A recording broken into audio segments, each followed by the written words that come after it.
Very good evening, welcome to the debate. సరిగ్గా 12 ఏళ్ల క్రితం 2012 మే 27 టైం కూడా ఇదే, ఇప్పుడు మనం మొదలెట్టిన టైమే. సుమారుగా ఒక గంట క్రితం నుంచి ఒక అలజడి మొదలైంది. ఒక కరుడుగట్టిన ఆర్థిక నేరగాన్ని అరెస్టు చేయబోతున్నారు అనే ఒక వార్త. ఇంకా చేసే అవకాశం ఉంది ఈవేళ అని. అప్పటికి 3 రోజుల నుంచి ఆయన్ని హైదరాబాద్లో ఉన్న దిల్కుష గెస్ట్ హౌస్లో సిబిఐ అధికారులు విచారిస్తున్నారు. ఆ విచారణ కూడా మామూలు విచారణ కాదు, అది చుక్కలు కనపడ్డాయి అనేది అప్పట్లో చెప్పుకునేవాళ్ళు. అది ఒక రకంగా చెప్పాలి అని అంటే, కొట్టారో లేదో తెలియదు, బయటకైతే కొద్దిగా తడి పడిందని అంటారు, అంటే అనడం పోలీసుల భాషలో. బట్ అది కన్ఫర్మ్గా చెప్పలేం. కానీ అంత పని అయింది, అంత టార్చర్ మానసికంగా కానీ అది కానీ. మొత్తానికి కొన్ని నేరాలు ఒప్పించడం, ఇదంతా జరిగిపోయిన తర్వాత అరెస్టు చేస్తారు ఈ రాత్రికే అనేది వచ్చింది. అప్పుడు అందరం మీడియా అంతా దిల్కుష గెస్ట్ హౌస్కి పరిగెత్తడం, పోలీసులు అన్నీ వ్యాన్ స్పెషల్ ఫోర్సెస్ అన్నీ దిగుతున్నాయి. అక్కడ ఎదురుగా దిల్కుష గెస్ట్ హౌస్ ఎదురుగా ఒక ముగ్గురు మహిళలు ధర్నా చేస్తున్నారు. జగన్మోహన్ రెడ్డి గారి తల్లి విజయలక్ష్మి, భార్య భారతి, చెల్లి షర్మిల, ఈ ముగ్గురు అక్కడ ధర్నా చేస్తున్నారు. ఆ విజువల్స్ వేసుకోండి.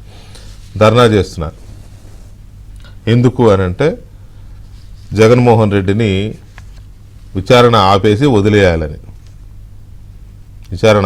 సిబిఐ అధికారులు ఆయన వదిలేయాలని. వాళ్ళకు కూడా అనుమానం వచ్చింది. అప్పుడే మీడియా హడావుడి, పోలీసులు అక్కడికి వస్తున్న హడావుడి ఇవన్నీ చూసి అరెస్టు చేస్తారేమో అనే ఇది మొదలైంది. కరెక్ట్గా 7 గంటల 30 నిమిషాలకి ఒక 2 నిమిషాలు అటు ఇటుగా సిబిఐ అధికారులు ప్రకటించారు, జగన్మోహన్ రెడ్డిని అక్రమాస్తుల కేసులో అరెస్టు చేస్తున్నాము అని. ఇంకంతే అల్లజడి మొదలైంది.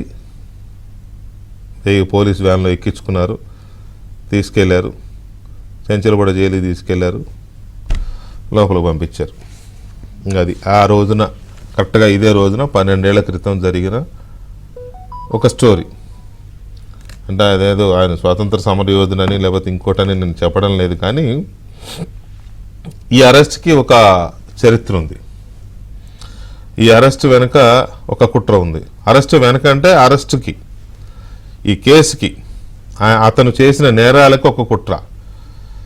ఏంటా కుట్ర అంటే, తండ్రి అధికారాన్ని అడ్డం పెట్టుకొని తన పరపతిని ఉపయోగించి తన విచ్చలవిడి ఆర్థిక నేర స్వభావాన్ని ఉపయోగించి షెల్ కంపెనీలు, సూట్ కేస్ కంపెనీలు సృష్టించి వేల కోట్ల రూపాయలు అక్రమాలు చేశాడని, కూడబెట్టాడని, ప్రభుత్వంలో చాలామంది అధికారులని, మంత్రులని బెదిరించి, ముఖ్యమంత్రి కొడుకుగా తన పరపతిని ఉపయోగించి వాళ్ళని బెదిరించి కొంతమందిని కొట్టి కొన్ని ఆస్తులు కూడబెట్టాడని, వాళ్ళ చేత అక్రమాలు చేయించాడని, ఇటువంటి చాలా నేరాలు ఉన్నాయండి. అవి ఇంకా తెగలేదు, అందరికి తెలిసినవే. సో ఈ పరిస్థితుల నుంచి ఆయన 16 నెలలు జైల్లో ఉండి, జైలు జీవితం కూడా చాలా సుఖవంతంగా ఎంజాయ్ చేసి, అది అందరికీ తెలిసింది, నేను చెప్పేది ఏం లేదు. జైలు జీవితాన్ని కూడా సుఖవంతంగానే ఎంజాయ్ చేసి, ఎటు తిరిగి ఇంట్లో వాళ్ళు ఆయన వాళ్ళ దగ్గర లేరనే కానీ మిగతా అన్నీ ఉన్నాయి, అనుభవించి 16 నెలల తర్వాత బయటకు వచ్చారు. అంతే.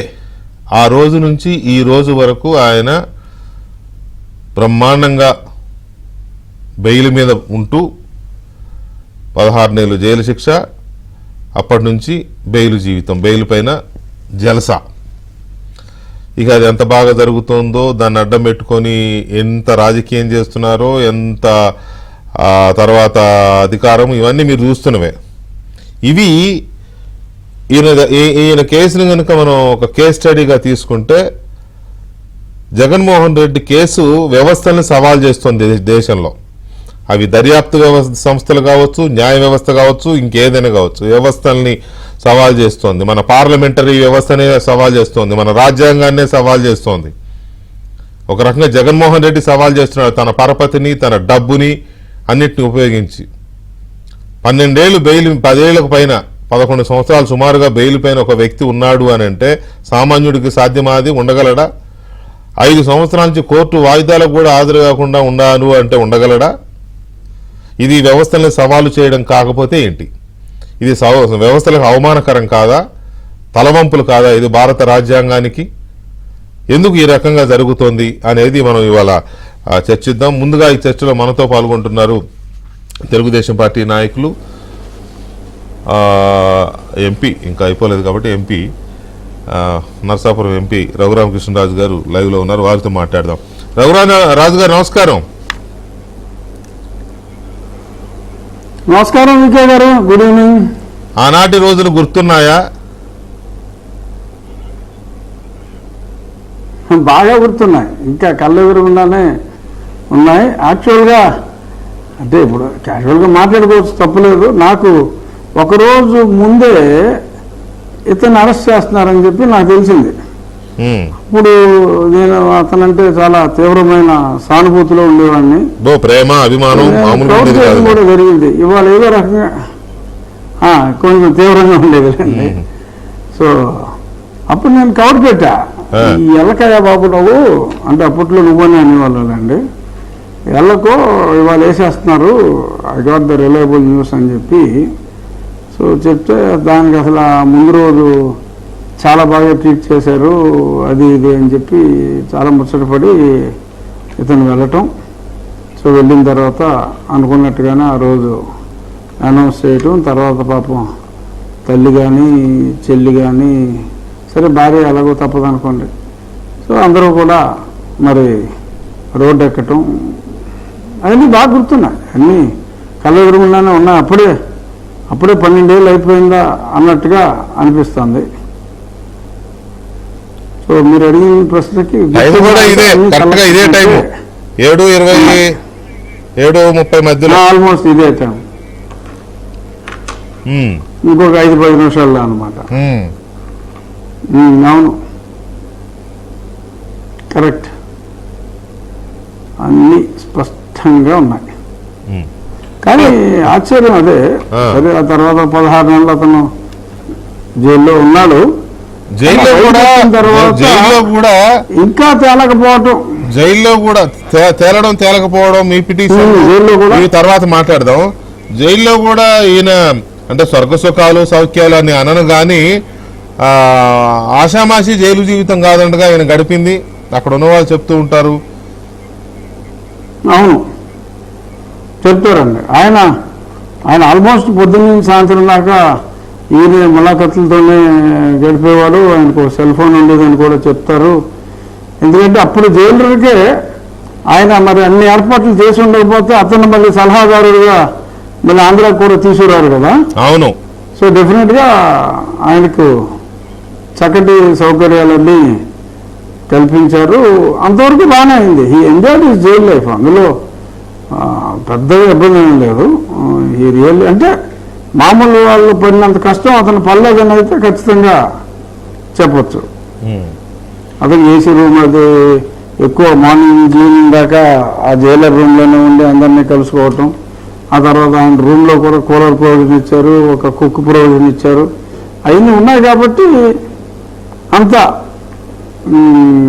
మెజరబుల్గా అయితే ఏం ఫీల్ అవ్వలేదు అన్నదే ఇన్ఫర్మేషన్. ఓకే, ఏదో అతను ఏదో కెపాసిటీ ఉందో ఏదో చేసుకున్నాడు అనుకోండి. ఎందుకంటే అసలు అండర్ ట్రయల్ని మరి అన్ని రోజులు ఉంచినప్పుడు అన్ని రోజులు ఉంచడం కూడా ఒక రకంగా కరెక్ట్ కాదు. కానీ ఆ తర్వాత జరిగిన డిలే అన్నది మైండ్ బాగ్లింగ్. అది మరి వ్యవస్థలను మీరు అన్నట్టు మరి నేను అన్ని మాటలు అనలేను కాబట్టి నేను కూడా ఏమన్నానండి, కాదు నేను కూడా ఏమన్నాను ఆన్లైన్ కాబట్టి మీరు ఘాటైన పదాలు అన్నట్టుగా అంటున్నారు. నేను కూడా డెఫినెట్ గా ఇది వ్యవస్థలకి సవాల్ లాంటిది, వ్యవస్థలకు తలవంపులు కదా. అప్లై చేస్తా అప్రతిష్ట, నో డౌట్, అప్రతిష్ట.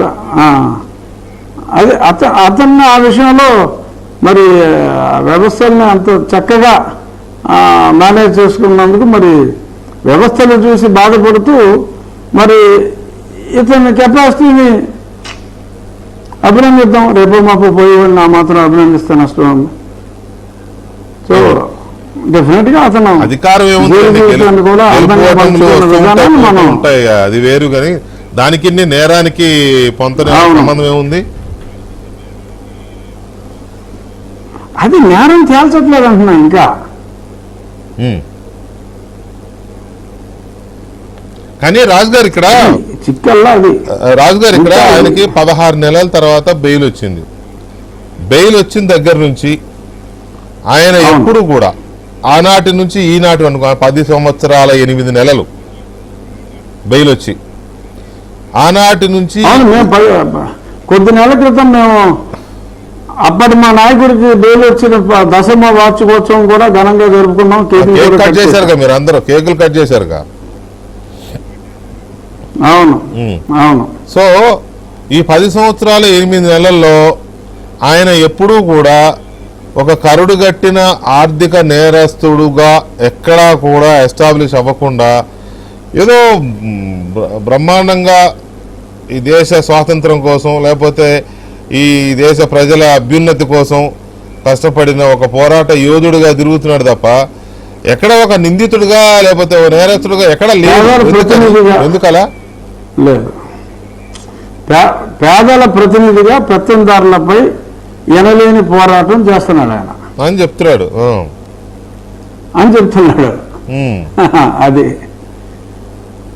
అది దురదృష్టం. అసలు కోర్టుకి 5 సంవత్సరాలుగా వెళ్ళకపోవటం, మరి అది ఎలా సాధ్యం? పైగా అసలు కోర్టుకి వెళ్ళక్కర్లేదో లేవో అని చెప్పి హైకోర్టు నుంచి ఆర్డర్ తెచ్చుకోగలగటం, ఇవన్నీ కూడా మనం చదువుకున్న రాజ్యాంగంలో లేని ప్రొవిజన్స్ అన్నీ కూడా మరి అతను తెచ్చుకోగలిగాడంటే ఎస్, మరి వ్యవస్థను చూసి బాధపడుతూ మరి అతని కెపాసిటీని అభినందించాల్సిందే. ఎక్కడ లోపం ఎక్కడుంది? ఎందుకు జగన్మోహన్ రెడ్డి గారు బెయిల్ మీద ఇన్ని రోజులు? ఇప్పుడు ఇంకొకడైతే ఉంటాడా? సింపుల్ అండి. కోడికత్తి కేసులో కోడికత్తి సీన్ 5 ఏళ్ళు ఉన్నాడు. అసలు ఆయన్ని నిందితుడు తేల్చలేదు, దోషిగా తేల్చలేదు. 5 ఏళ్ళు పెట్టి కేసు ఇలాంటి చాలా ఉన్నాయి. అసలు మర్డర్ కేసులో గొడ్డలతో చంపారు అని సిబిఐ ఛార్జ్ షీట్ ఫైల్ చేస్తేనే వాళ్ళకి భాస్కర్ రెడ్డి గారికి, శివశంకర్ రెడ్డి గారికి కూడా బెయిల్ వచ్చేసింది.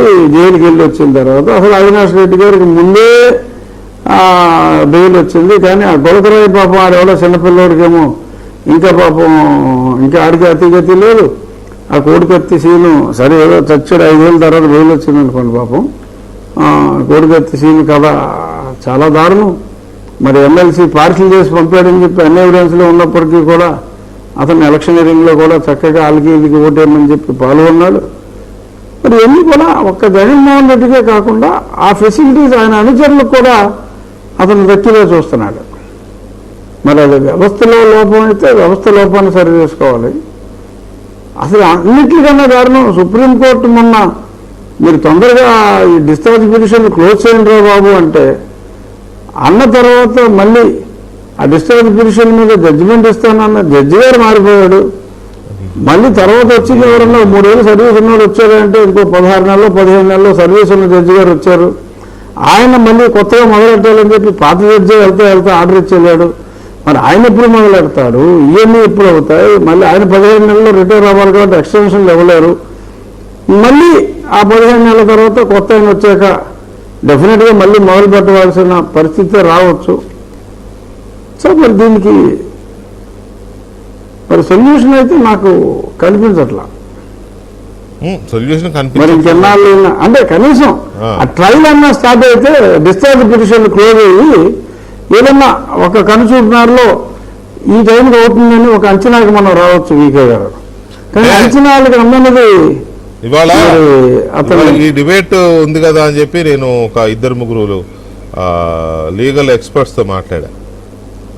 వాళ్ళు చెప్పిన దాని ప్రకారం ఇప్పటికీ జగన్మోహన్ రెడ్డి గారి కేసులు పైన ఈ డిశ్చార్జ్ పిటిషన్లు సిబిఐ ప్రత్యేక కోర్టు ఉంది కదా, ఇప్పటికి 6 జడ్జిలు మారారు. 6 జడ్జిలు మొత్తం జడ్జిమెంట్ రిజర్వ్ చేసి రిటైర్ అయిపోయారు. జడ్జిమెంట్ రిజర్వ్ టైంకి వస్తే రిటైర్ అవ్వట్లా, ట్రాన్స్ఫర్ అయిపోతున్నారు. అదే రిటైర్ అవుతున్నారు, కొంతమంది రిటైర్, కొంతమంది ట్రాన్స్ఫర్. మామూలుగా ఏ జడ్జి అయినా ఒక కేసులో రిటైర్ అయ్యేటప్పుడు, మామూలుగా ఏ జడ్జి గారైనా రిటైర్ అయ్యేటప్పుడు తాను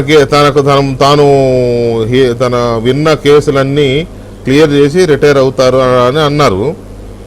ఈయన ఏంటో మరి ఈయనేమో తీర్పులు రాకుండా వాళ్ళు రిటైర్ అవుతారు, మళ్ళీ ఇంకొక ఆయన వస్తాడు. ఇప్పుడు వచ్చిన ఆయన కూడా 2 నెలలే ఉందంట టైము ఆయనకి. 2 నెలలు మరి సంవత్సరం పైన అన్నారు.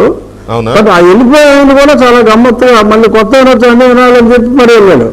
అదే కదా, అంటే ఇది న్యాయ వ్యవస్థలో ఉన్న ఒక లోపం అనుకోవడానికి లేదా? ఇది లోపం అయితే అందరికీ ఉండాలి కదా ఫెసిలిటీ.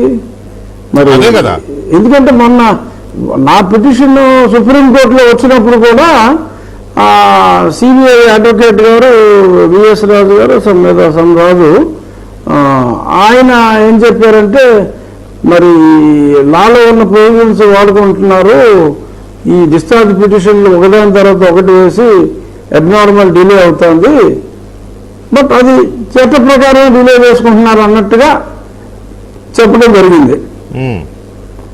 అంటే అక్కడ మెథడాలజీ ఏంటంటే, ఇందులో టూ మెనీ పీపుల్ ఉన్నారండి ఈ కేసులో కూడా. ఏదో ఒకదాన్ని క్లోజ్ చేసుకుని ఒక దాంట్లో అయినా ట్రయల్ మొదలుపెట్టే ప్రక్రియ ప్రారంభించవచ్చు. 14 కేసులు ముందు, ఒక్కో కేసులో ఒక 20 మంది సాక్షులు అనుకోండి అక్యూజ్డ్, ఒక అతను సిబిఐ కోర్టులో డిశ్చార్జ్ పిటిషన్ వేస్తాడు, ఇది కొట్టేస్తారు. ఇక్కడ హైకోర్టుకి వెళ్తారు, హైకోర్టులో ఇంకొక 6 నెలలకు 8 నెలలకు డిలే అయ్యి కొట్టేస్తారు. సుప్రీంకోర్టుకి వెళ్తారు, అక్కడ ఇంకొక 6 నెలలు కొట్టేసి దాకా మిగిలిన వాళ్ళు ఎవరో డిశ్చార్జ్ పిటిషన్ వేయరు. ఆ సుప్రీంకోర్టులో కొట్టేసి టైంకి 2వ వేస్తున్నాడు. ఇది ప్రొసీజర్ జరుగుతూ ఉంటుంది. ఎందుకంటే అన్ని డిశ్చార్జ్ పిటిషన్లు కొట్టేసేదాకా ట్రయల్ మొదలెడడానికి లేదు. సో అలాగా ఇది కొనసాగుతూ ఉంది. లాయర్లకి పండుగ, అందరికీ పండుగే. బట్ నాకు తెలిసి ఇది ఇలాగే కొనసాగితే మనిషికి దేవుడిచ్చిన జీవితం ఎంతండి? బాగా బతికితే 100 ఏళ్ళు, జనరల్గా ఎవడో 80 ఏళ్ళ కన్నా పెద్దగా మనం లెక్క పెట్టుకోకర్లా. ఈ లోపు జరగబోయేది ఏంటంటే, ఇంతమందిలో కొంతమంది అక్యూజులు వయో పరిమితి రీత్యా మరి వారు తను చాలించారంటే ఆ మ్యాటర్ కూడా ఇంకా అటకెక్కినట్టే. అంతేగా మరి. సో సరే మరి అది మరి చట్టాన్ని మరి వాడుకుంటున్నాడు, మరి న్యాయాధికారులను అన్నీ పెట్టుకుని. మరి దీనికి I don't think there is any solution. ఎందుకంటే ఏదో ప్రయత్నం చేసి కోర్టుకే వేసిన తర్వాత కూడా, సుప్రీంకోర్టుకి వెళ్ళిన తర్వాత కూడా అదే అంతకంటే ఎక్కువగా కొనసాగుతున్నప్పుడు, మరి ఆ కేసుల్లో అయితే ఐ థింక్ అతన్ని అతన్ని శిక్ష పడతాం కానీ ఇటువంటివన్నీ అతని జీవితకాలంలో జరిగే అవకాశం లేదు, ఆ తర్వాత అసలే లేదని అప్పుడప్పుడు అనిపిస్తూ ఉంటుంది. నేను అంటున్నది కూడా సొల్యూషన్ ఉందా, లేకపోతే సొల్యూషన్ మీరేమైనా సూచిస్తారా అని నేను అడగట్లేదు. ఎందుకంటే మీరేమీ వ్యవస్థలో ఉన్న మనిషి కాదు, న్యాయ వ్యవస్థలో కానీ దర్యాప్తు సంస్థలో కానీ. అంతే కదా. కాకపోతే ఏంటంటే ప్రజలకు తెలియాలి కదా, కేవలం ప్రజలకు అర్థం కావాలి కదా ఎంత దారుణమైన పరిస్థితిలో ఉన్నాం మనం, ఎంత దారుణమైన కేసులు ఈ కేసులు. ఆ నేరాలకు పాల్పడ్డాడు అని ఆరోపణలు ఎదుర్కొంటున్న వ్యక్తి ఒక స్వేచ్ఛా జీవిలాగా ఏంటో కిరీటం పెట్టుకొని తిరుగుతున్నట్టుగా ఉంది. ఆ కిరీటం ప్రజలే పెట్టారులే, ఎందుకు పెట్టారు ఏంటనేది రియలైజ్ అయ్యారని అనుకుంటున్నాం మనం. ఓకే, అది పక్కన ప్రజలకైనా తెలియాలి కదా ఆ కేసుల సివియారిటీ ఏంటి, ఎలాంటి నేరాలకు ఈయన అవకాశం ఇచ్చాడు, ఎలాంటి నేరాలకు పాల్పడ్డాడు, ఎన్ని వేల కోట్లు, కొన్ని లక్షలు అంటారు కొంతమందిగా, నేను అంత అనలే, ఎన్ని వేల కోట్లు అక్రమంగా సంపాదించాడు, ఆ కోట్లకు సంబంధించి అప్పట్లో వేలే. అటాచ్మెంట్స్ ఏంటి? ఆ టర్మ్లో వేలే, ఆ టర్మ్లో వేలే. వేలే, అవును. వాటి అటాచ్మెంట్లు ఏమి ఇచ్చింది? ఇప్పుడు లక్షలు. యా, సిబిఐ ఈడీ 2 కేసులు ఉండి 2 ఆల్మోస్ట్ అటాచ్మెంట్లు కూడా ఇచ్చిన తర్వాత ఈ కేసులో పురోగతి లేదు, దర్యాప్తులో పురోగతి లేదు, విచారణలో పురోగతి లేదు అంటే దాన్ని జగన్మోహన్ రెడ్డి గారు తన అక్రమాస్తుల కేసులో అరెస్ట్ అయ్యి నేటికి 12 ఏళ్ళు. ఈ 12 ఏళ్లలో ఆయన పైన దర్యాప్తు కానీ ఆయన కేసుల విచారణ కానీ ఎంత లోపభూయిష్టంగా సాగుతోంది అనడానికి ఆయన స్వేచ్ఛాజీవిలా బ్రహ్మాండంగా తిరుగుతున్నా, లేకపోతే ఆయన కోర్టు వాయిదాలకు కూడా అటెండ్ కాకపోయినా ఏం జరుగుతుందో అర్థం కాదు ఎవరికి. ఇలా కూడా ఉంటుందా అనిపిస్తుంది. మళ్ళాంటి వాళ్ళు ఎవరన్నా సామాన్యులు ఒక వాయిదాకి వెళ్ళకపోతే 2 వాయిదాలకు వెళ్ళకపోతే 3వ వాయిదాకి అదే ఇస్తారు వారెంట్. కానీ ఇక్కడ అలా జరగడం లేదు. కనీసం బెయిల్ క్యాన్సిల్ చేయమని పిటిషన్లు వేస్తే రఘురామరాజు గారు లాంటి వాళ్ళు పిటిషన్లు వేస్తే ఆ పిటిషన్ల మీద కూడా నెగిటివ్ ఇదే వస్తుంది. పైగా వేసినందుకు సాగుపడతారు తీసుకెళ్ళి. ఇదొక దుర్మార్గం. సో ఇలాంటి పరిస్థితుల్లో రఘురామరాజు గారు జగన్మోహన్ రెడ్డి గారు చేసిన నేరాల ఆ స్వభావం ఎట్లాంటిది, ఎలా చేశాడు, ఎంత వాల్యూమ్, ఎన్ని వేల కోట్ల రూపాయల నేరాలు చేశాడు? అంటే అప్పట్లో ఆయన లక్ష్మీనారాయణ గారు తేల్చింది ఐ థింక్ అరౌండ్ 43,000 కోట్లు అన్నట్టుగా నాకు గుర్తు ఓవరాల్ గా అప్పట్లో. అది వేల్లోనే ఇందాక మీరు చెప్పినట్టు. బట్ ఆ తర్వాత ప్రభుత్వం వచ్చిన తర్వాత ఆల్మోస్ట్ ఆ మాత్రం అమౌంట్ ఆయన ఎవరి ఇయర్ కూడా చేయడం జరిగింది, ఇంకా అంతకంటే ఎక్కువగానే. బట్ అప్పట్లో అయితే ఆయన తేల్చిన లెక్క 43,000. ఇక్కడ మనం సిబిఐ వరకు వాళ్ళ ఇన్వెస్టిగేషను లక్ష్మీనారాయణ గారు ఉన్నప్పుడు చురుగ్గానే ఆయన రోల్ ఆయన పూర్తి చేశారు. అంటే తర్వాత ఈడీ అనేది ఆ సిబిఐ ఛార్జ్షీట్ గా బేస్ చేసుకుని వాళ్ళు కూడా ఫైల్ చేయటం, వాళ్ళ పాత్ర ఇనిషియల్గా అయితే ఫాస్ట్గానే చేశారు.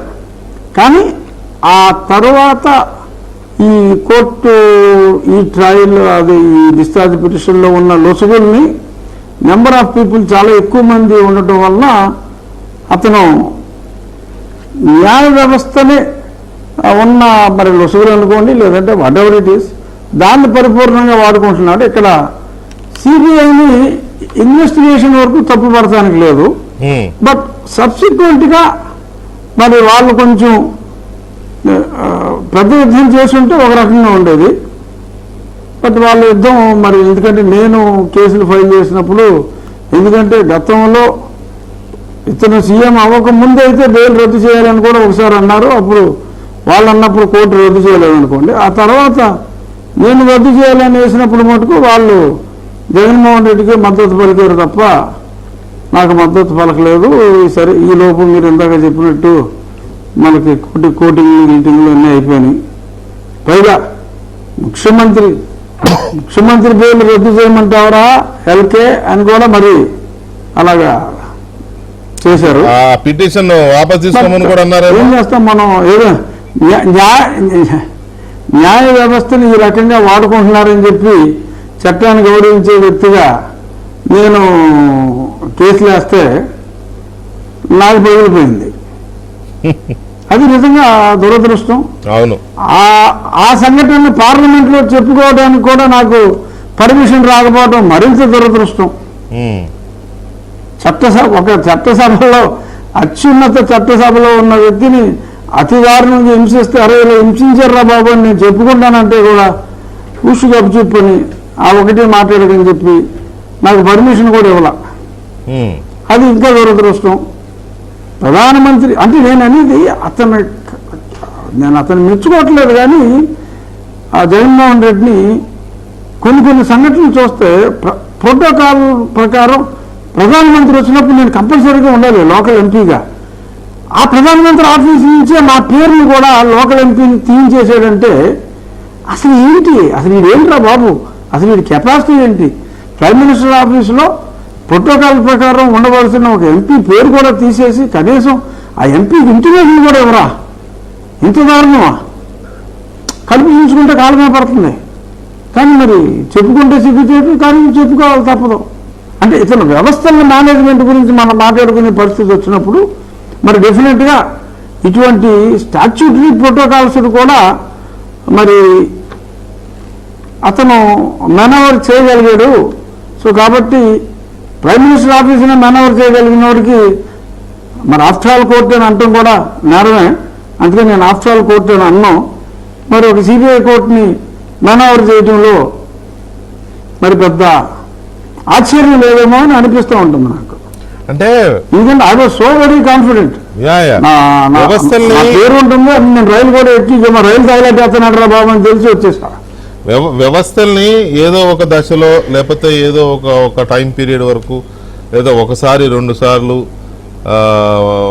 మభ్యపెట్టో, లేకపోతే వ్యవస్థల్ని మేనేజ్ చేసో, లేకపోతే వ్యవస్థల్ని మోసం చేసో 1 టైం 2 టైమ్స్ అట్లా తప్పించుకోగలిగారు అంటే అర్థం ఉంది.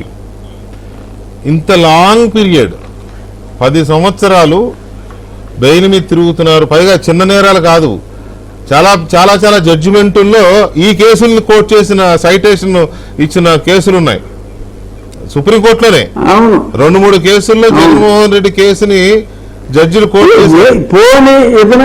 ఇతను తప్పు చేయలేదు, ఇతను తప్పే చేయలేదు, అది ఇప్పుడు చెప్పారా బాబు ఇప్పుడు కాదని చెప్పి ఇన్నాళ్ళు ఉంచడం దారుణం అంటున్నా. అదే కదా, అతను నేరస్తుడు కాదు, మంచివాడు, సౌమ్యుడు. అతను అందరి గురించి చెప్పినట్టు, పిన్నెల గురించి చెప్పినట్టు ఇవ్వచ్చు. అతను మంచివాడు, సౌమ్యుడు, నేరస్తుడు కాదు అని చెప్పి అతను వదలేదు. మీరు ఇంకో సబ్జెక్ట్ చూసుకుంటారు. కానీ ఇలాగా ఆర్థికంగా 2 సంవత్సరాలు అయినా పుష్కర కాలం అయినప్పటికీ కూడా అవును ఆర్థికంగా అంత అదే పుష్కర కాలం అయినప్పటికీ కూడా ఇప్పుడు ఇంకొక 2 పుష్కరాలు అయితే అయిపోయాయి అంతే. వాళ్ళు ఉండరు, మీరు ఉండరు, నేను ఉన్నా, ఎవరు ఉన్నాం. అవును. మీరు ఈ కేసులు వేసిన ప్రాసెస్లో కానీ, ఈ పిటిషన్లు వేసిన ప్రాసెస్లో కానీ చాలా మంది లాయర్లను పెట్టారు కదా, సీనియర్ లాయర్స్ని, కౌన్సిల్స్ని పెట్టే మీరు పిటిషన్లు వేశారు కదా. చాలా చాలా చాలా చాలా చాలా ఖర్చు పెట్టారు, చాలా సీనియర్స్ని పెట్టారు. ఈ ప్రాసెస్లో ఎందుకు ఇలా జరుగుతుంది, ఎక్కడ ఫ్లా ఉంది, ఎక్కడ మేనేజ్ చేయగలుగుతున్నారు వీళ్ళు అనేది ఏమన్నా తెలిసిందా ఎప్పుడైనా? తెలుసు పూర్తిగా తెలుసు, కానీ మనం మాట్లాడుకోలేం కదా వచ్చిన ప్రాబ్లము. ఎందుకంటే అది మాట్లాడితే క్రైమ్, మళ్ళీ కేసు బుక్ చేసేస్తారు. ఎందుకు మనం ఎవరన్నా పలానా జడ్జి అలా చేశాడు, పలానా ఆఫీసర్ ఇలా చేశాడని వ్యక్తుల పేర్లు పెట్టి కానీ వ్యక్తి కాదు వ్యక్తుల పేర్లు ఉన్నా లేకపోయినా ఇప్పుడు ఎందుకంటే మరి ఒక వ్యవస్థ గురించి కూడా మనం కామెంట్ చేయకూడదు కాబట్టి మనం కామెంట్ చేయలేం. బట్ నాకు తెలుసు, అయినప్పటికీ కూడా నేను రిస్క్ చేసి సరే ఖర్చు సరే అది వేరే విషయం, అయినప్పటికీ కూడా నేను వీళ్ళు సరైన వాళ్ళు కాదురా బాబు, ఆల్రెడీ ఒకసారి ఏముడికో లేకపోతే మరి దేవేంద్రుడి దగ్గరకో మరి అంచుల దాకా వెళ్ళి వచ్చేసా. అయినప్పటికీ కూడా ఏమో ఏ రోజైనా సరే సరవకపోతుందా అనే ఒక ఉద్దేశంతో నేను అలాగా పోరాడుతూనే ఉన్నా. మరి కోర్టులో ఎప్పుడు వేసినా సరే అసలు ఇంకోటి ఆశ్చర్యం తెలుసా, నా టార్చర్ మీద, అతను నా మీద చేసిన టార్చర్ మీద సరే 1.5 సంవత్సరం తర్వాత సుప్రీంకోర్టు హైకోర్టుకి వెళ్ళరా బాబాయ్ అని చెప్పారు. హైకోర్టుకు వస్తే నేను దగ్గర 15-16 నెలలు అయింది. ఆ రికార్డ్స్ అన్ని ఒక 6 నెలల తర్వాత రికార్డ్స్ అన్ని తీసి దగ్గర పెట్టుకోమన్నారు. ఆ తర్వాత మళ్ళీ హీరింగ్కి గత 8 నెలలుగా రాలా. అంటే హీరింగ్కి రాలా. నాకు ఇంత కోర్టు క్రాఫ్ట్ తెలిసి ఇంతమంది న్యాయవాదులతోటి నాకు చక్కటి పరిచయాలు ఉండి ఇన్నున్నప్పటికీ కూడా ఆ కోర్టు నా పిటిషన్ నేను హీరింగ్ తీసుకురాలేకపోయా. ఆ కస్టోడియల్ టార్చర్ది. సరే ఇక రేపు పొద్దున్న ఎలాగో చంద్రబాబు నాయుడు గారు ముఖ్యమంత్రి అవుతారు అంటే దానికి కోర్టులో కేసు హీరింగ్ రావడానికి సంబంధం లేకపోయినా బట్ డెఫినెట్గా ఈ అంతేనండి సంయమనం అదే ఫ్యాక్టే కదా. మీరు అవునన్నా కాదన్నా అధికారాన్ని అడ్డం పెట్టుకుని ఆయన 5 ఏళ్ళు కాదంట. కోర్టు వాయిదాలు కూడా అటెండ్ అవ్వాలి. అందులో పెద్ద మొహమాటమే ఉంది. దారుణం ఏమన్నా ఉరిదిస్తారా ఏమి? దారుణం కాదండి, అది మాట్లాడితే ఉరిదిస్తారా? ఇప్పుడు నేను తీరు కానీ సరే మరి వాళ్ళకున్న షీల్డ్ అది. కానీ గమ్మత్తుగా హీరోకి కూడా నేను తెచ్చుకోలేకపోయేదాన్ని. నేను Despite my, అంటే connection with several senior lawyers, మరి నేను అది తెచ్చుకోలేకపోయా. ఫర్దర్ అందులో మూమెంట్ లేదు. అయితే మీ అధికారంలో ఉన్నాడు కాబట్టి 5 సంవత్సరాల నుంచి కోర్టులకి వెళ్ళట్లేదు. అవును, కేసుల విచారణలో పురోగతి లేకుండా వాటిని హోల్డ్ చేయగలుగుతున్నాడు. డబ్బు చూపించి తన మనీ పవర్, మజిల్ పవర్ అన్నీ చూపించి చేయగలుగుతున్నాడు. ఢిల్లీ నుంచి గల్లీ దాకా మొత్తం అంతా మేనేజ్ చేస్తున్నాడు అనేది అది సుస్పష్టం. అందులో మనం ఏదో దాయాల్సిన అవసరం లేదు. ఆయన గొప్పతనం కూడా అది అంత గొప్పగా మేనేజ్ చేసుకుంటున్నాడు. Right, okay. మీరేమో ఈ 4 రోజులు ఆగండి దిగిపోతాడు అంటున్నారు. దిగిపోతాడా? కన్ఫర్మా? పక్కానా? తేల్చేశారా? ఖచ్చితంగా రేపు సూర్యుడు ఉదయిస్తాడు అన్నది ఎంత నిజం, అతను దిగిపోతాడు అన్నది, అతని అస్తమయం ముఖ్యమంత్రిగా అతని శాశ్వత అస్తమయం అంత నిజం. అంటే ఓటింగ్ పర్సంటేజ్ అన్ని చూసుకునే మీరు ఒక అంచనాలకు వచ్చారా? రూరల్ ఎంత పర్సంటేజ్ అయింది, అర్బన్ లో ఎంత పర్సంటేజ్ అయింది, రూరల్ లో ఎవరికి లాభం? ఓటింగ్ పర్సంటేజ్ చూసి, ఓటింగ్ పర్సంటేజ్, ప్రజానాడి అన్నీ కూడా బేరీలు వేసుకుని, అతనికున్న బలాలను కూడా తీసుకుని, అతనికున్న బలం వలన అతనికి పడే వర్గాల ఓట్లన్నీ కూడా పరిగణలోకి తీసుకుని, మధ్యతరగతి జీవుల కష్టాలు తెలుసుకొని, అలాగే ఇంకా lower middle class or poorer సెక్షన్లో ఉన్న వాళ్ళ కష్టాలు కూడా, వాళ్ళ ఒపీనియన్ కూడా తీసుకుని అన్నీ తెలుసుకునే వచ్చిన అంచనా. అతనికి కొన్ని సామాజిక వర్గాలు, అది మతం కావచ్చు, ఒక కులం కావచ్చు, ఆ మద్దతు ఉంది. Irrespective of whether is bad or worst or horrible, అవన్నీ కూడా కొన్ని మత్తుల్లో అవి గమ్మత్తుగా కనుమరుగవుతున్నాయి. అయినప్పటికీ కళ్ళు తెరిచిన వారు, జ్ఞానసిద్ధి పొందిన వారు మత్తులో ఉన్న వాళ్ళకన్నా ఎక్కువ మంది ఉన్నందువలన చాలా చోట్ల 10% పైగా వేరియేషన్ ఉంటుంది. రేపు కూడా మరి అతనికి ఒక 41-42% ఉంటే కూటమికి ఈజీగా 52 నుంచి 55% దాకా ఉండే అవకాశాలు క్లియర్గా ఉన్నాయి. ఓవరాల్గా అతిపెద్ద విక్టరీ చంద్రబాబు నాయుడు గారి నాయకత్వంలోని కూటమికి వస్తుంది. ఎక్కువ లీడ్ ప్లేయర్ తెలుగుదేశం. ఇప్పటికైనా ఎన్ని సీట్లు? నాకైతే 125 సీట్లు. నాకైతే 125 ఖచ్చితంగా వస్తాయి. ఆ పైన ఎన్ని వచ్చినా ఆశ్చర్యపోవాల్సిన పని అయితే లేదు. ఎందుకంటే ట్రెండ్స్ అలా ఉన్నాయి. మరి ఈ పిచ్చి రోజులు 175 అని ఇంకా తగ్గట్లా. అక్కడ పాలగారు 175 అంటున్నారు, ఇక్కడ జగన్మోహన్ రెడ్డి గారు 175 అంటున్నారు. మరి వీళ్ళెవరు తగ్గట్లా, వీళ్ళిద్దరు 175కి. పాల్గారు కూడా 175 అంటున్నాడా? మరి కళ్యాణ్ గారు లాగా ఎక్కడ నెగ్గాలో కాదు. బలేరు ఆయన మొన్న వైజాగ్లో చెప్పారు కదా. అవునా? నాకు ఆల్రెడీ 15 లక్షల ఓట్లలో 15 లక్షల ఓట్లలో ఎంపీగా 10 లక్షల ఓట్లు నాకు వచ్చినాయి. ఎంపీగా పని నేను ప్రారంభిస్తున్నాను అని చెప్పాక ఆ విలేకరు అడిగాడు, మరి ఎమ్మెల్యేలు ఎన్ని వస్తాయనుకుంటున్నారు అన్నారు. అంటే మరి ఖచ్చితంగా 100 సీట్లు వస్తాయి అని చెప్పారు. ఆయన అసలు పోటీ చేసేది కూడా నాకు తెలీదు. ఎమ్మెల్యేగా అన్ని స్థానాల్లో వస్తాయన్నారు. అంటే 100ఏనా? మరి మీకు ఇక్కడ 10 లక్షల మెజారిటీ ఉంటే 100ఏనా అని అంటే, ఏమో ఈ ట్రెండ్ ఎలాగ ఉంటే 175 వచ్చినా రావచ్చు అని ఆయన పాల్గారు తనదైన బాణీలో మరి ఆయన చెప్పడం జరిగింది.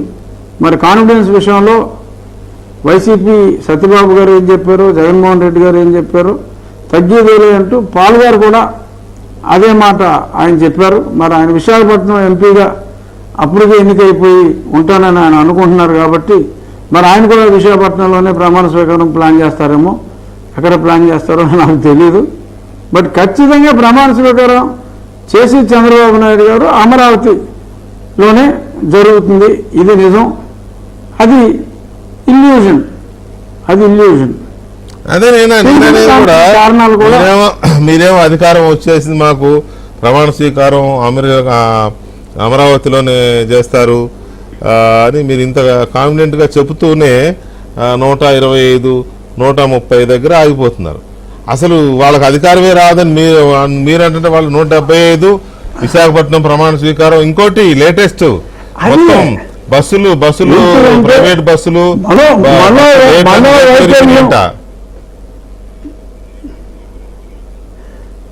అసలు బస్సు టికెట్ తగలేదండి. కనుక్కున్నా ఏ బస్సులకి కూడా 7, 8 తారీఖుల్లో ఆ కండక్టర్ సీటు, డ్రైవర్ సీటు తప్పితే అసలు ఇంకో సీటు కూడా ఫుల్ కాల. ఏంటి వైజాగ్ ఎయిర్పోర్ట్ కూడా పట్టణాన్ని బుక్ చేయాలి. వైజాగ్ ఎయిర్పోర్ట్ కూడా పట్టణాన్ని ఫ్లైట్లు, తర్వాత చాపర్లు అన్ని బుక్ అయినాయి అంట కదా. మీరు నవ్వుతున్నారు, నేను సీరియస్ గా చెప్తున్నా అంటున్నారు అందరూ. లేదు నేను సీరియస్ గానే నవ్వుతున్నా. ఇంకేం చేస్తాం పిచ్చివాడి మాటలను పట్టుకుని. ఇప్పుడు అది మనోవైకల్యం వలన వచ్చిన అది మరి బుద్ధిహీనత. దానికి అసలు ఎవరో మనం ఏం చేయలేము. దానికి ముందులే వేయాలి. మరి సరే ఓకే, ఆయన అలా లండన్ వెళ్ళి వచ్చారనుకోండి, అది లండన్ వెళ్ళి వస్తారు 3-4 రోజుల్లో. వెళ్ళక ముందు చెప్పిన మాట కదా, వచ్చిన తర్వాత బహుశా లండన్ నుంచి వచ్చిన తర్వాత ఆయన మాట వెనక్కి తీసుకుంటారేమో చూద్దాం. బట్ ఏదైనా ఇంకొక 8 రోజులు 4వ తారీఖు మధ్యాహ్నానికి వాళ్ళు సాక్షిలో అలా సాయంత్రానికి వచ్చేది దారుణమైన రిగ్గింగ్ చేసి ఎలక్షన్ కమిషన్ వీళ్ళందరూ కుమ్మక్కై ప్రతి చోట తీవ్రమైన నేరాలకు పాల్పడి తెలుగుదేశం సాధించిన ఈ విజయం అసలు విజయమే కాదు, నైతిక విజయం మటుకు వైఎస్ఆర్ కాంగ్రెస్దే అని చెప్పి వీళ్ళు ఒక స్టేట్మెంట్ అయితే 5 ఉదయం సాక్షిలో మనం ఖచ్చితంగా చూడొచ్చు. ఫైనల్ గా ఒక మాట, మహాప్రభంజనం అనే రియల్ వార్త జ్యోతిలో ఉంటుంది. ఫైనల్ గా ఒక మాట అండి, పొన్నవల్లి సుధాకర్ రెడ్డి గారు కూడా అందరినీ వెళ్ళారు ఎందుకు చెప్పండి. అసలు పొన్నవల్లి సుధాకర్ రెడ్డి గారి అభినయం అనిర్వచనీయం. ఆయన ఒక దగ్గర అసలు video Jaganmohan Reddy if you look in to his eyes in a close distance, అసలు ఆ కళ్ళల్లో కళ్ళు పెట్టి చూస్తే ఒక పిచ్చి వచ్చేస్తుందంట. ఆ చూసిన వాళ్ళకి ఒక ఎమోషన్, ఒక కమోషన్, అలాగా ఒక ఉద్విగ్నతకి లోనవుతారని చెప్పి అసలు ఒక పిచ్చి వస్తుంది ఆ కళ్ళల్లో కళ్ళు పెట్టి చూస్తే. అంటే నేను ఇంతగా మధ్యాహ్నం ఎవరితో అన్నా వెంకటకృష్ణ గారు ఏంటంటే శ్రీనాథులు శృంగార నైషధం అని ఒక కావ్యం రచించారు. ఆయన స్త్రీని వర్ణించాడు కానీ ఎప్పుడు పురుషుడిని కళ్ళల్లో కళ్ళు పెట్టి చూస్తే అలాగా మత్తెక్కించి పిచ్చెక్కించే ఒక రకమైన ఉద్విగ్నతకి లోనవుతుందని శ్రీనాథులు చెప్పలేదు. అలాగే మరి ఉమర్ ఖయ్యాం సాకికి చెప్పలేదు.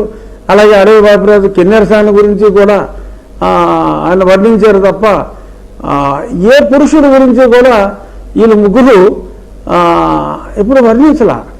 ఒక పురుషుడే నుండి సరే ఎవరో ఒక లేడీ ఎవరన్నా జగన్మోహన్ రెడ్డి గారి కళ్ళల్లో కళ్ళు పెట్టి చూస్తే ఒక ఉద్రేగానికి ఉద్విగ్నతకు లోనైతే పర్లేదు, కానీ సుధాకర్ రెడ్డి గారు అలాగే లోనవటం, మనం ఈయన్ని సుధా అని పిలవటం యాదృచ్ఛికం అయినప్పటికీ ఆయన అలాగే లోనయ్యాడు. కానీ అలా 10 మందిలో అలాగే చెప్పటం కొంచెం ఎబ్బెట్టుగా అనిపించింది డెఫినెట్గా. మరి సమయం మనం పాటించాలి. తర్వాత ఇంకొక షాట్లో వేశారు ఆయన అసలు Jaganmohan Reddy how much difficulties అని అలాగా చాలా అసలు ఆయన ఆ కరుణ రసం పండించిన తీరు, మరి ఆ కళ్ళల్లో కళ్ళు అంటే మరి అది వేరే రసం అనుకోవాలి, కరుణ రసం, ఇలా రకరకాల రసాలు ఆయన లండన్లో మరి అభినయించి మరి ఆయన ఎప్పుడు వస్తున్నారో. మరి ఆయన ఒక మాట అయితే నాకు ఆశ్చర్యం అనిపించింది, ఆయన చూశారు కాబట్టి ఆయనకి పిచ్చెక్కిపోయిందని అన్నారు. మరి అన్న తర్వాత మరి ఆయన లండన్ వెళ్ళారు, మరి పిచ్చి తగ్గించుకుని వస్తారనే నేను భావిస్తున్నా. మంచి సూటు గీటు మంచి స్మార్ట్గా ఉన్నాడు ఆయన మా సుధా. స్మార్ట్గా మీరు ఆయన కళ్ళలో కళ్ళు పెట్టి చూడబాకండి, స్మార్ట్గా ఉన్నాడు కదా అని. కాకపోతే విషయం ఏంటంటే ఆయన కనపడలేండి, ఆ ఏడుస్తూ మాట్లాడిన ఆ వీడియోలో, కానీ ఏడుస్తూ మాట్లాడిన వీడియోలో ఒకసారి విందాం, అది ఒకసారి విందాం, ఒకసారి విందాం, అది వీడియో ఉంది ఒకసారి. సో ఒక్క జగనన్న కోసం కాదు, జాతి కోసం, పేదవాళ్ళ కోసం ఒక్క మంచి ఫైట్ చేస్తుంటయ్యా. వద్దు, ఆయన కష్టం నాకు తెలుసు, ఎంత ప్రమాదంలో ఉన్నాడు నాకు తెలుసు. అది ఒక్కటి గుర్తుపెట్టుకో, మీరు అందరూ గుర్తుపెట్టుకో. ఎవరు మనవాడో తెలియదు, ఎవడు పరాయవాడో తెలియదు. అప్పటికే ఆయన లెక్క చేయకుండా అది ఆయన అసలు ఇదేవాడు కాదు, ఏమైతే అది అవుతుంది అని దానిలో ఉన్నాడు. కానీ జగనన్ను కాపాడు, అదొక్కటే మనకు మన పలకరించాడు అనేది వదిలి వీలు పడిన పరిస్థితిలో ఉన్నాడు ఆయన. జస్ట్ అండర్స్టాండ్, నాకు ప్రతి ఒక్కరి ఫీలింగ్ తెలుసు. That's why I'm addressing this. అందరూ చూడాలనుకుంటున్నారు.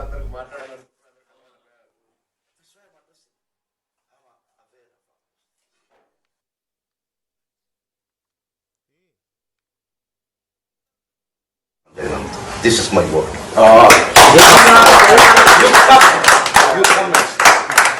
అన్న చెప్పాడంటే ఒక్కరోజు మీటింగ్ పెట్టుకున్నాం. That's why I'm addressing this. అందరూ చూడాలనుకుంటున్నారు, అందరూ మాట్లాడాలనుకుంటున్నారు. That's why I'm addressing. I'm aware of all this. రండి, మీరు రండి, మీరు రండి, రండి, ఒక్కరోజు రండి, అందరం కలిసి పార్టీ చేసుకున్నాం జగన్. దిస్ ఇస్ అదండి రాజు గారు, మామూలుగా లేదు ఇక, మామూలుగా ఈయన ఏడుస్తా ఉంటే ఎరసక్క నవ్వుతున్నాడు పక్కన. అదే నవ్వుతానే ఉంటాడు.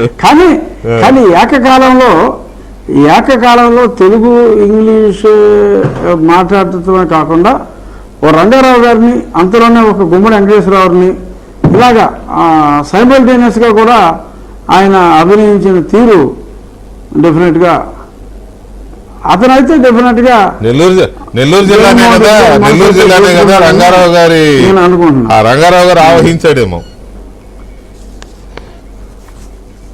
నెల్లూరు, రంగారావుది నెల్లూరు కాదు, రంగారావుది మా జిల్లా, రంగారావు.